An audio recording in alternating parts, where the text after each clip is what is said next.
பாருங்க, ஈசாக்கு சாயந்தர வேலையில தியானம் பண்ணுவாராம். கர்த்தர் எங்க அப்பாவை ஆசீர்வதித்தாரே, 100 வயதுல எங்க அப்பாவுக்கு பிள்ளைய கொடுத்தாரு, அந்த பிள்ளை நானா இருக்கிறேனே, என் மேல வாக்கு தத்தங்களை ஆண்டவர் கொடுத்து இருக்கிறாரே, என்னை கொண்டும் ஆண்டவர் பெரிய காரியங்களை செய்வன் சொல்லி இருக்கிறாரே என்று ஆண்டவரை போய் தியானம் பண்ணுவானா. அதெல்லாம் நடக்கட்டும் என்று தியானம் பண்ண எப்படி மாறிடுவோம்? பாக்கியவானாய் மாறிடுவோம். சொல்லுங்க, கர்த்தருடைய வார்த்தையை, கர்த்தருடைய செயலை, கர்த்தருடைய வல்லமையை, கர்த்தருடைய அற்புதங்களை, கர்த்தருடைய அதிசயங்களை சொல்லுங்க என்னோட.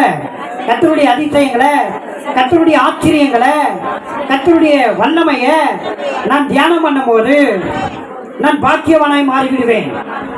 என் வாழ்க்கை பாக்கியமாய் மாறும், ஆசீர்வாதமாய் மாறும், வல்லமையாய் மாறும்.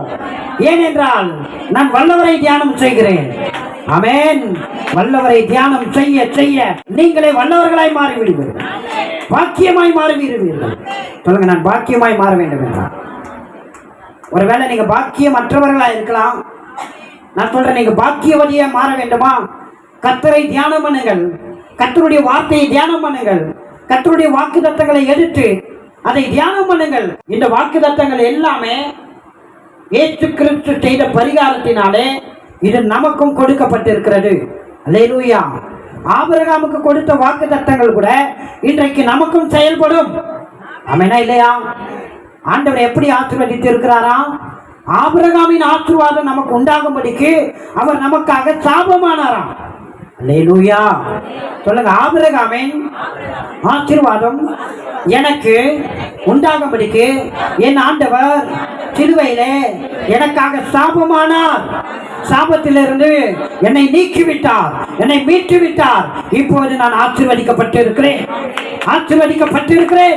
இந்த வேதத்தில் உள்ள வாக்குத்தத்தங்கள் எல்லாம் எனக்கு செயல்படும்.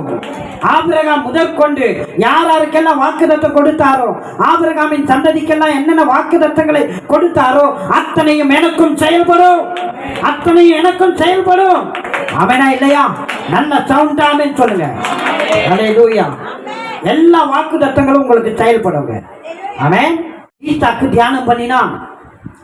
ஈசாக்குக்கும் பிள்ளை இல்லாமல் இருந்தது. அதுக்கு பிறகு ஆண்டவர் அவங்க கர்ப்பத்தையும் திறந்தார். அவங்களுக்கு இரட்டிப்பான குழந்தையை ஆண்டவர் கொடுத்தார். ஆண்டவர் இரட்டிப்பாய் கொடுப்பார். நம்புறீங்களா? இந்த வருஷம் என்ன ஆசீர்வாதம்? எங்க பார்த்து இருக்கிறதே மைனஸ்ல போயிட்டு இருக்கனே, ஜீரோல இருக்கே, கடன்ல இருக்கே, டீவ்ல இருக்கே, இன்ஸ்டால்மெண்ட்ல இருக்கே, அப்படிதான் இருக்கும்.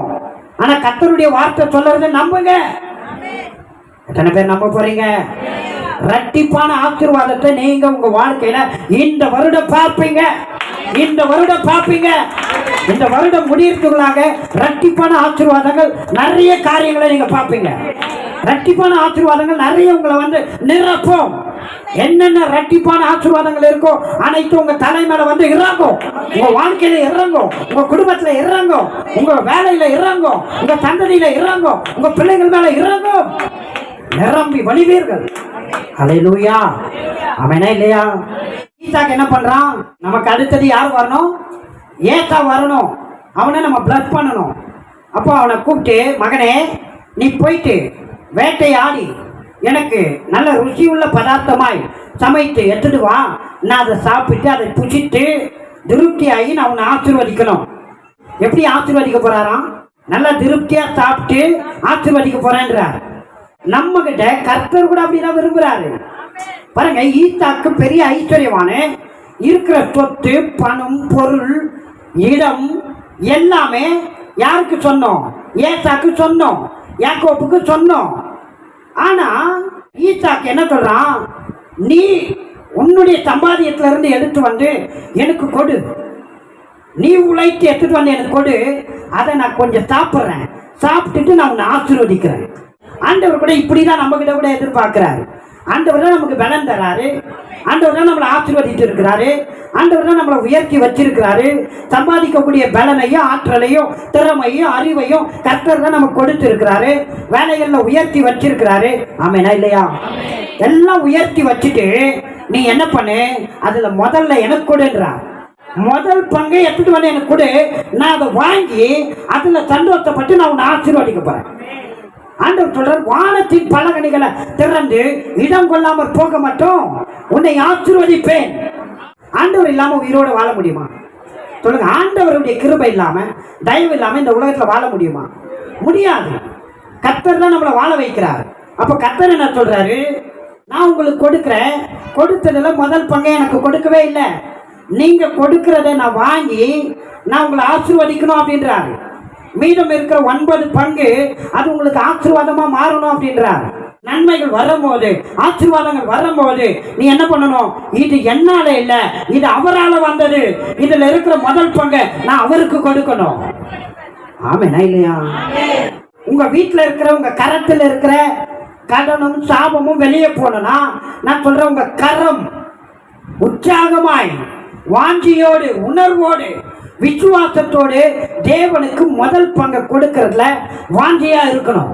நீங்க அப்படி செய்து பாருங்க, நான் சொல்றேங்க, ஆசீர்வாதம் இயற்கைக்கு மேலாக உங்க மேல வந்து இறங்கும். இயற்கையான ஆசீர்வாதம் இருக்காது, இந்த இயற்கைக்கு மேலான ஆசீர்வாதம் உங்களை வந்து நிரப்பும். தசம பாகத்துக்கே ஆண்டவர் சொல்றாரு, நான் வானத்தின் பலகணிகளை திறப்பேன். ஆண்டவர் பொய் சொல்லுவாரா? ஆண்டவரை ஏமாற்றுவாரா? ஆண்டவரை வஞ்சிப்பாரா? ஆண்டவர் செய்வேன் சொல்லிட்டு செய்யாம விட்டுருவாரா? ஆண்டவர் மறப்பாரா? ஆண்டவர் தன்னுடைய வார்த்தையிலிருந்து பின்வாங்குவாரா? அவர் சொன்னபடியே செய்கிறவர், அவர் சொன்னபடியே செய்கிறவர். தேவ தூதன் இறங்கி வந்து சொல்றான், அவர் சொன்னபடியே உயிர் தெழுந்தார். அல்லேலூயா. சொல்கிறதை செய்கிற தெய்வங்க. தம்முடைய வாக்கினால் சொன்னதை, தம்முடைய வார்த்தையினால் சொன்னதை தம்முடைய கரத்தினால் நிறைவேற்றுகிறவர். அல்லேலூயா. சாலமோன் ராஜா சொல்றான், ஆண்டவர் தம்முடைய வாக்கினாலே என்னுடைய அப்பா தாவீதுக்கு எதெல்லாம் சொன்னாரோ அதை எல்லாம் என் கண்ணு பார்க்கிற மாதிரி செஞ்சிட்டாரு. அல்லேலூயா. சொல்லுங்க, வார்த்தையில உண்மையுள்ளவர், வாக்கில உண்மையுள்ளவர். உங்ககிட்ட என்ன நன்மை வருதோ, எந்த நன்மை வந்தாலும் அதுல முதல் பங்கு தேவனுக்கு கொடுங்க. நீங்க ஆசீர்வதிக்கப்படுவீங்க. எத்தனை பேர் ஆசீர்வதிக்கப்படணும்? கர்த்தரால் எத்தனை பேர் ஆசீர்வதிக்கப்படணும்? எந்த நன்மை உங்ககிட்ட வந்தாலும், வெறும் சம்பளம் மாத்திரம் அதை மாத்திரம் நினைச்சுக்காதீங்க. எந்த நன்மை வந்தாலும், உங்கள் பொருளாலும் எல்லா விளைவின் முதற் பலனாலும் கர்த்தரை என்ன பண்ணுமா? இது யாருடைய வார்த்தை? கர்த்தரை கனம் பண்ணால் கர்த்தரை யாரை கனப்படுத்துவார்? கர்த்தரை நீங்க கனம் பண்ணா கர்த்தர் உங்களை கனப்படுத்துவார். கர்த்தருடைய வார்த்தையை நீங்க மதித்தால் நீங்கள் மதிக்கப்படுவீர்கள். கர்த்தருடைய வார்த்தையை நீங்க கனப்படுத்தினால் நீங்கள் கனப்படுத்தப்படுவீர்கள். அல்லேலூயா. ஆமென். உன் பொருளாலும் உன் எல்லா விளைவின் முதற் பலனாலும் கர்த்தரை கனம் பண்ணு. அப்போது உன் களஞ்சியம் பூரணமாய் நிரம்பும். அதுல குறைவு இருக்காது, அதுல தரித்திரம் இருக்காது, அதுல வறுமை இருக்காது, அதுல தொட்டுக்க வளர்ச்சிகள் இருக்காது. நிரம்பி வழியும், நிரம்பி வழியும், மீதம் எடுப்பீர்கள். அல்லேலூயா. புரண்டு ஓடுன்றாரு. ஆசீர்வாதம் என் மேலிருந்து புரண்டு அது நதியா ஓடும், நதியா ஓடும், அது பாய்ந்து செல்லும். நான் நிரம்பி வழிவேன், என் மூலமாய் மற்றவர்கள் ஆசீர்வதிக்கப்படுவார். அல்லேலூயா.